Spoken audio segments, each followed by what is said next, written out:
Romeo Juliet నాటకంలో భాగంగా చామ్ దగ్గరికి ఒకరు పరిగెత్తుకుంటూ వచ్చి, అమ్మ అమ్మ, మీ పెళ్ళి పక్క రాజ్యం యువరాజుతో ఖరారైపోయింది అని చెప్పటంతో, రోమియో లేకుండా నేను బ్రతకలేను అని జూలియట్ ఏడుస్తూ ఉంటుంది. అప్పుడే ఒకతను, చూడమ్మా, నేను నీకు ఒక ఔషధం ఇస్తాను, అది నువ్వు తాగేశావంటే 72 గంటల వరకు నువ్వు చనిపోయిన దానిలాగా ఉంటావు.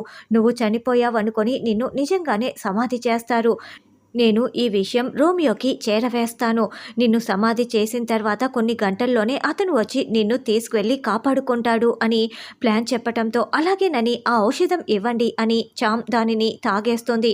ఇదంతా చూస్తున్న నిషా, చూడండి ఆంటీ, ఇప్పుడు అది తాగుతుంది, అది డమ్మీ పాయిజన్ కాదు, నేను అందులో నిజంగానే విషం కలిపాను. ఇప్పుడు అది తాగేసి నాటకంలో భాగంగా అది నిజంగానే ప్రాణాలు కోల్పోతుంది అని నిషా చెప్పటంతో, అవునా, మంచి పని చేశావు నిషా అని రమాదేవి చాలా సంతోషపడుతూ ఉంటుంది. అలా చామ్ డమ్మీ పాయిజన్ అనుకొని నిజమైన పాయిజన్ని తాగేస్తుంది. ఉన్న పలంగా స్టేజ్ మీదే కుప్పకూలిపోతుంది.